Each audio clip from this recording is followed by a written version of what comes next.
Shubman kill form த்ரெட்டனிங்காக இருக்கு.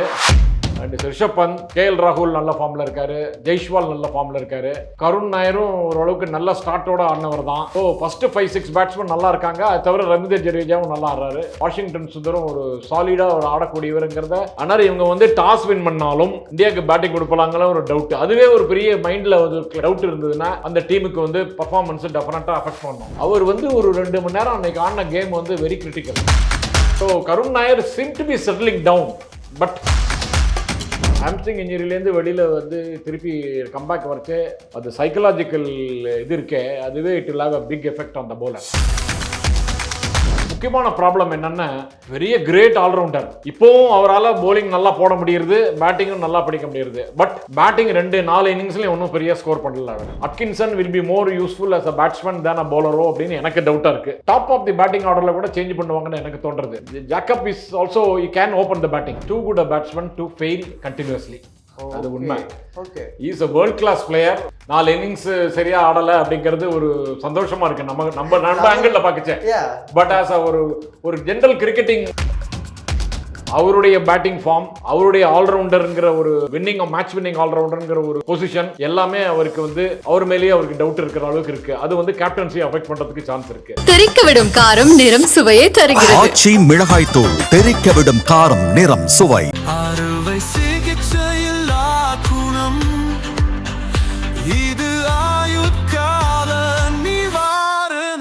Doctor ஸ்ரீவர்மாஸ். Sir வணக்கம். சார் வணக்கம் sir. India vs England one of the iconic கிரவுண்டுனே சொல்லலாம். லார்ட்ஸில் நடக்க போகுது. இந்தியா அண்ட் இங்கிலாந்து 1-2 ஜெயிச்சுட்டு இப்போ 3வது இன்னிங்ஸ் யார் அந்த லீட் கொண்டு போகிறா அப்படின்ற ஒரு இதில் ஆட போகிறாங்க. ஃபர்ஸ்ட் லார்ட்ஸ் எப்படி இருக்க போகுது சார்? கோர்ஸ் லார்ட்ஸ் டெஸ்ட் மேட்ச்ங்கிறது நிறைய பிளேயர்ஸ்க்கு பெரிய dream come to dream. Captain Shubman Gill எல்லாருக்குமே, மோஸ்ட் ஆஃப் தம் யங்ஸ்டர்ஸ் எல்லாருமே ரொம்ப ஆவலாக எதிர்பார்க்குற வென்யூ. அதனால் அதிலே அந்த எக்ஸைட்மெண்ட்டே ஒரு ஃபியூ மினிட்ஸுக்கு அப்படியே இருக்கும் அவங்களுக்கு. கிரவுண்டில் இறங்கி ஒரு செஷன் ஆனதுக்கப்புறம் தான் மேலேருந்து கீழே வருவாங்கன்னு நினைக்கிறேன். அந்த அளவுக்கு ஒரு பெரிய ஒரு சம்பவம் அது. பட் முக்கியமான விஷயம் என்னென்னா 2 டெஸ்ட்டு பார்த்துட்டோம். 5 நாள் 10 நாள் ஆல்மோஸ்ட். லாஸ்ட் டெஸ்ட்டில் ஒரு செஷன் ஆடல, அவ்வளோதான். 29 செஷனில் 3/4 20-22 செஷனுக்கு மேலே இந்தியா டாமினேட் பண்ணியிருக்கு. முதல் மேட்ச்சு தோற்றுருக்கலாம், ஆனாலும் நிறைய செஷன் எய்தர் ஈக்குவலாக இருந்திருக்கும் ஆர் ஹேடாக இருந்திருக்கும். Of course second test total domination except 1 or 2 செஷன்ஸை தவிர. பட்டு அப்படியும் என்ன சொல்லியிருந்தாங்க, ஃபர்ஸ்ட் டெஸ்ட் தோற்றதுக்கப்புறம் இந்தியா அண்டர் டாக் மாதிரி தான் ட்ரீட் பண்ணாங்க எல்லாரும்.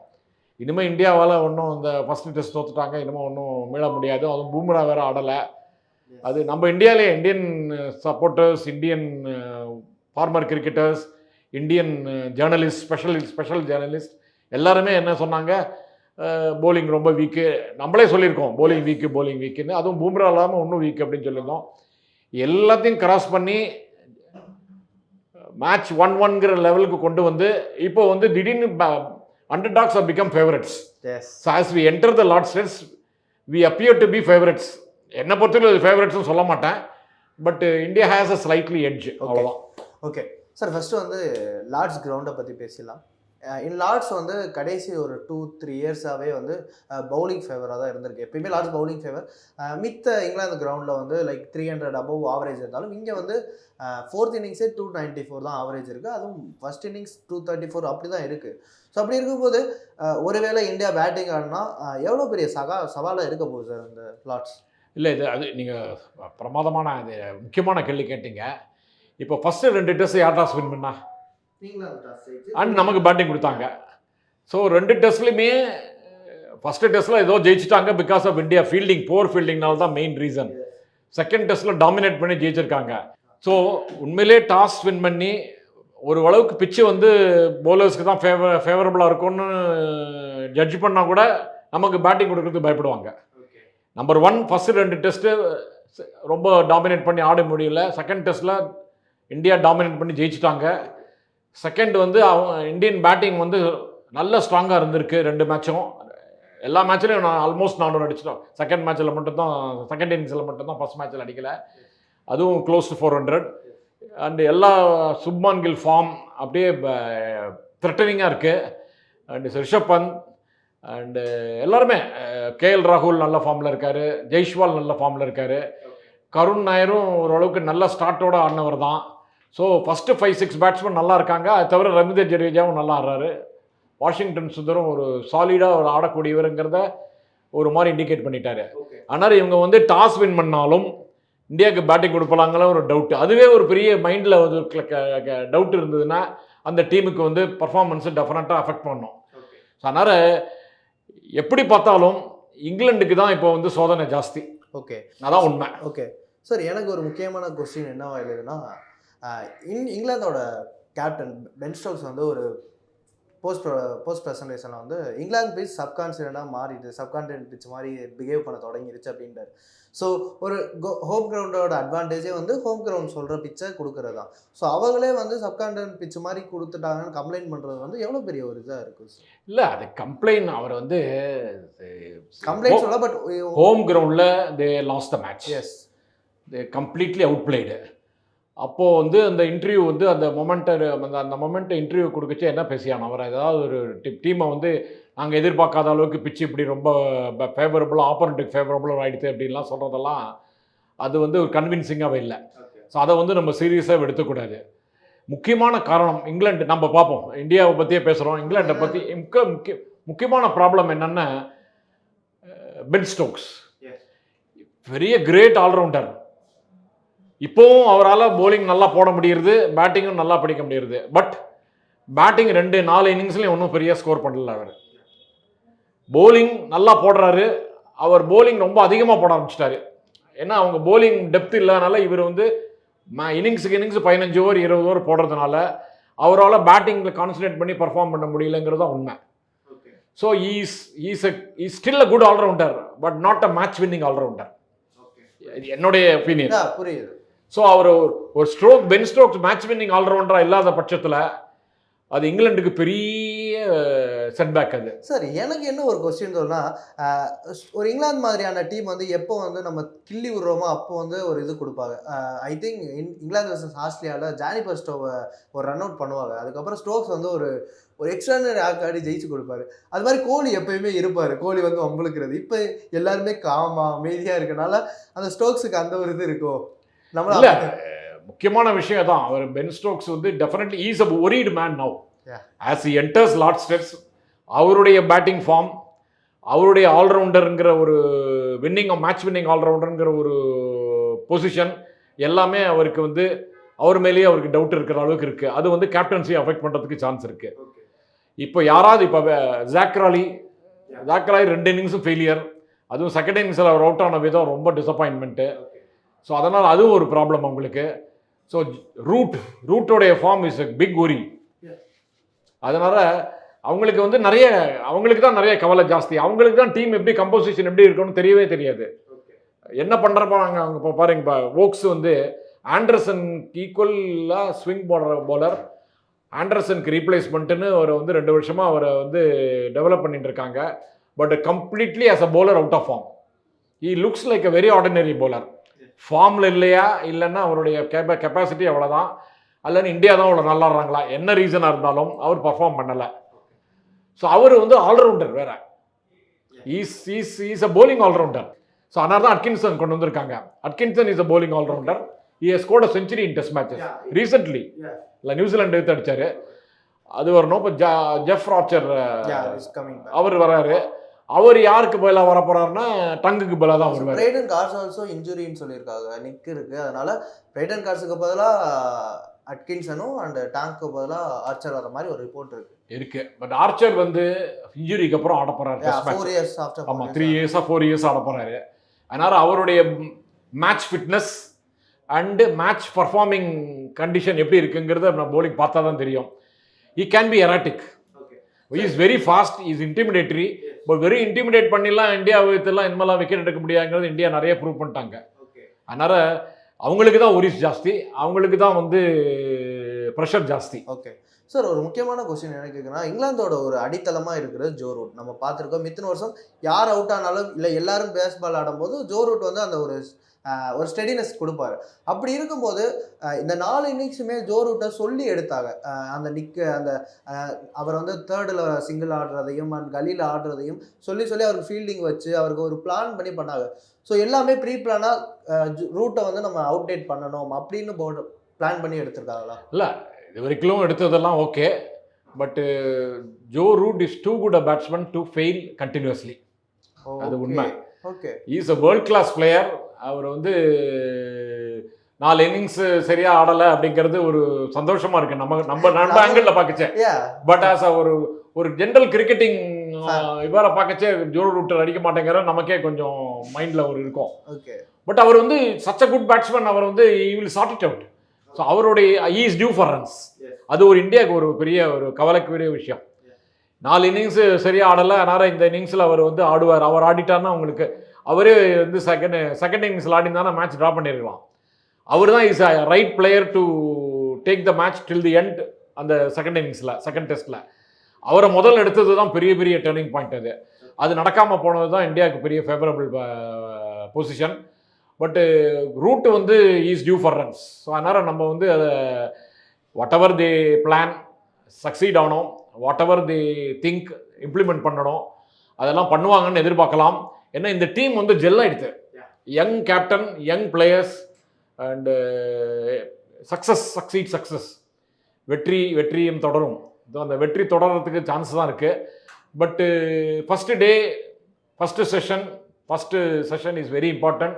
நீங்கள் சொன்னோமா டாஸ் வந்து அவங்க வின் பண்ணால் கூட நம்ம பேட்டிங் கொடுப்பாங்கன்னு டவுட்டுன்னு, நம்ம டாஸ் பண்ணி நம்ம பேட்டிங் ஆடச்சே நம்ம எப்படி ஆடுறோம் அப்படிங்கிறதையும் அது ஒரு கேள்விக்குறி இருக்குது.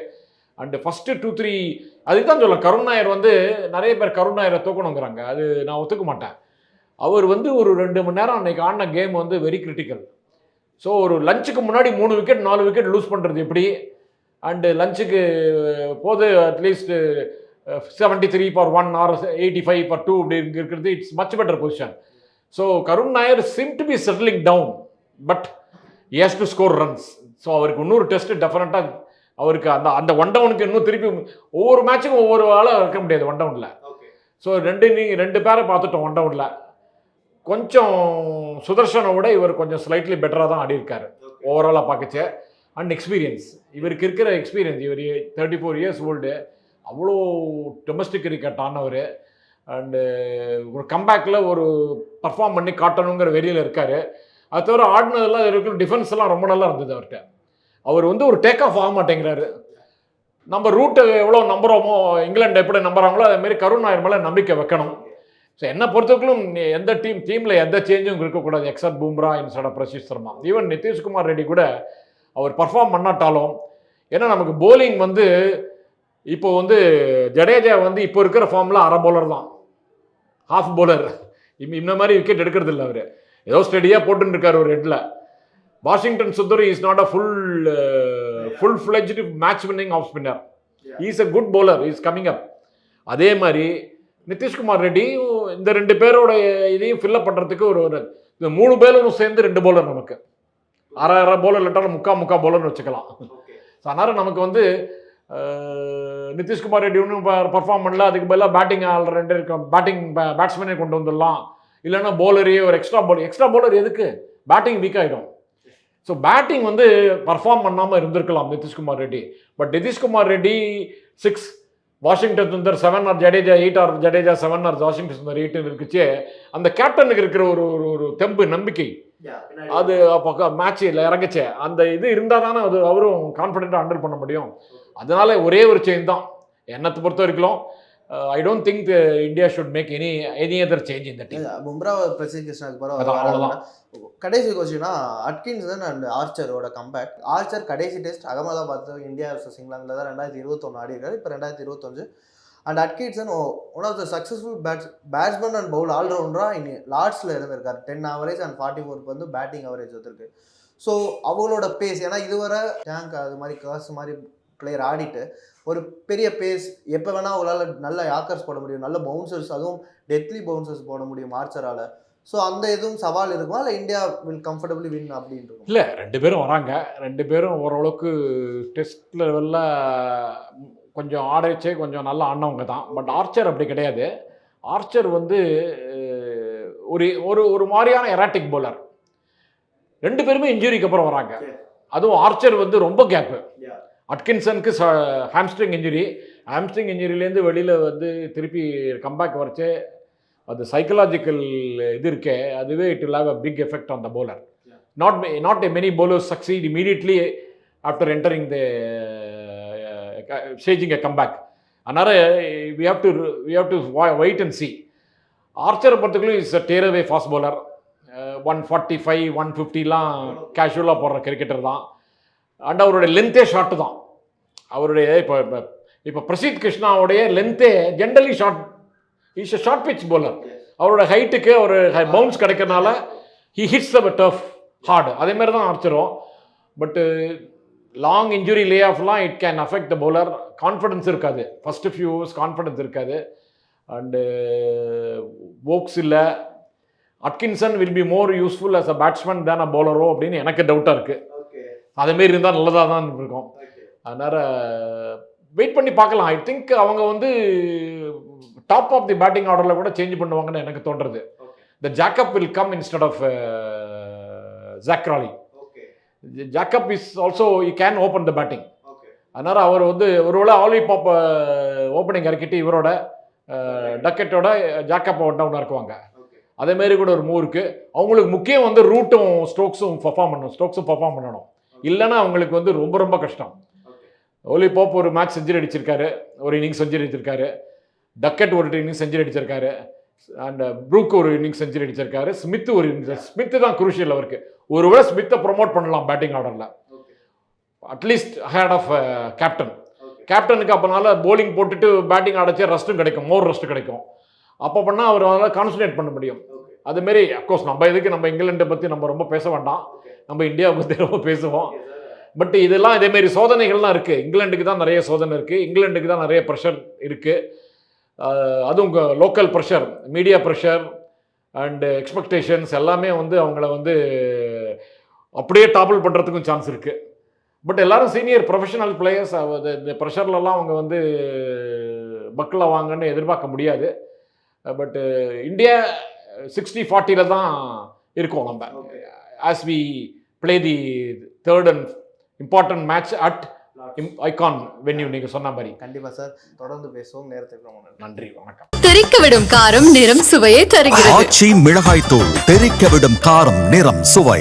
அறுவை சிகிச்சையில்லா குணம் இது, ஆயுட்கால நிவாரணம். டாக்டர் ஸ்ரீவர்மாஸ்.